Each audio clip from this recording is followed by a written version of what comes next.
Futures trading involves substantial risk of loss and may not be suitable for all investors. Good morning. It's Thursday, February 6th, about 6 a.m. Central Time. Long morning here. So I joined CNBC's Worldwide Exchange this morning to discuss the impact of the dollar on tech stocks. So if you'd like to know more about our sister company, Blue Line Capital, where we offer a wide range of wealth management solutions from conservative to moderate to aggressive blends while taking an active strategy approach, send an email to info@BlueLineFutures. Cite that Blue Line Capital here that you'd like to know more. We'll hook you up with our VP of Client Strategy, Jacob, and he can talk to you about some of those wealth management solutions. Now, looking at the precious metals overnight, we do have our first dip in the metals in what seems like forever. Now, how do we just know that this is a dip and not the start of some meaningful correction? Well, time will tell. And we're going to have to shift to the technicals on that, and also what are the headlines that are driving these markets. Now, overnight ranges. You look at the gold market right now, last 28.90.60, down about $2.50. The high of the overnight session was 28.93. The low was 28.70.40.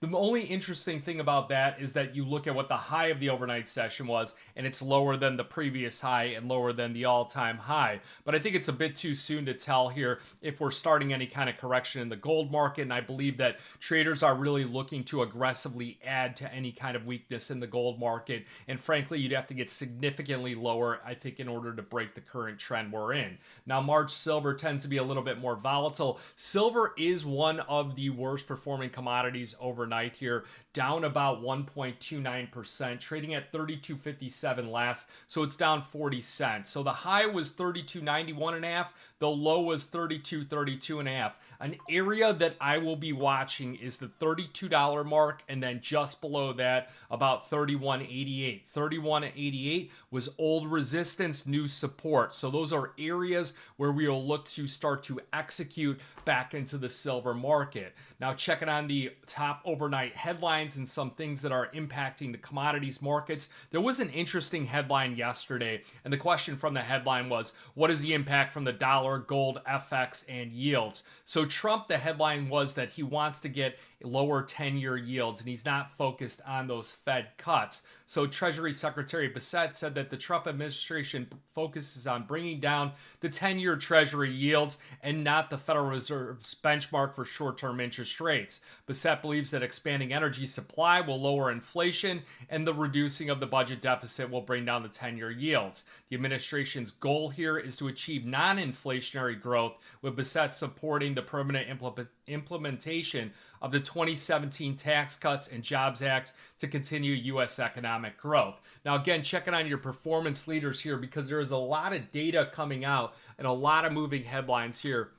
You do have silver down about 1.32%, palladium down 1.15%, the euro down about 0.5%, the British down about 1%. Gold futures did poke up here and just go positive on the session, but again, quite volatile here, jumping on some of the headlines that are coming out from the Bank of England. So let's just look at a couple things that they just said here a minute ago. They did vote to cut that interest rate policy here. They've reduced rates down to 4.5%. They say that they're reaching some progress on inflation, but it's still a bumpy path here. And I really think that it's going to take a long time before they can get back to their 2% inflation target. So a few things here. They did cut their 2025 growth forecast. So you could see here where the British pound will continue to sell off because of the fact that they've got that declining growth. They are cutting their interest rate, but they're citing that sticky inflation. So you're probably going to see, when you just saw gold futures flash positive,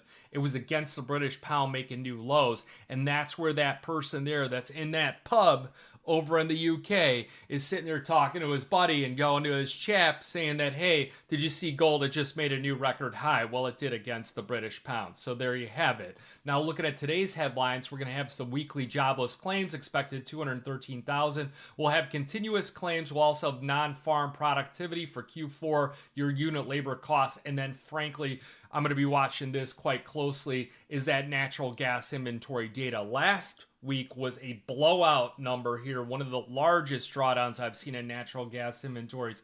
Can it repeat that, and will the cold weather impact it? We saw natural gas correct off its lows. Now, one quick note here, a lot of people inquire about various commodities because we are a commodity brokerage firm here, and we saw coffee soar to a record $4 mark as supply fears really had powered that rally. So we saw coffee prices, they've doubled over the past year. They've topped $4 a pound. It's concerns about tight global supply. So Brazil and Vietnam, we expect to see a pullback in those stockpiles to 25-year lows. That's according to the USDA.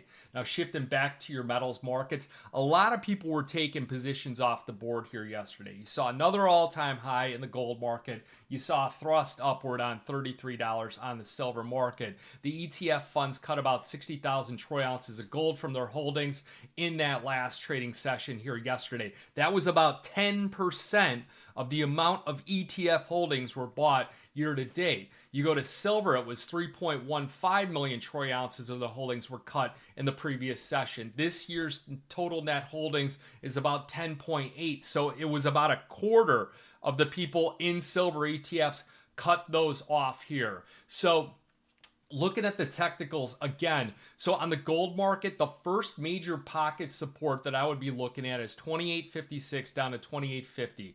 You go below that, it's going to be 28.38 and 28.20. Long-term support is going to come in at that 2800 down to 27.94.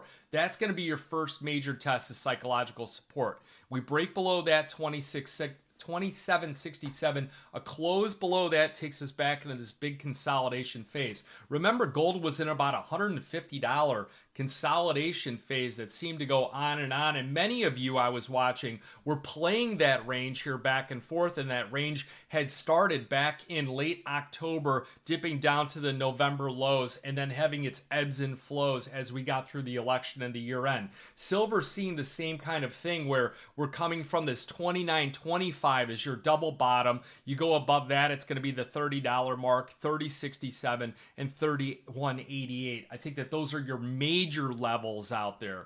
Now, we'll have some movement here in the U.S. equity markets as we have Amazon reporting after the bell. So you guys got any questions, be sure to sign up for the Metals Edge. We're putting a little bit more details on that here as far as some levels here, as far as some actionable trading ideas. And then, of course, we offer a number of different reports, everything on the energies, the grains, livestock, you name it, we got it in the S&P 500. So, get any questions, you can reach out to me, 312-858-7303. Remember that futures and option trading does involve risk of loss, and it may not be suitable to all investors. Good luck and good trading.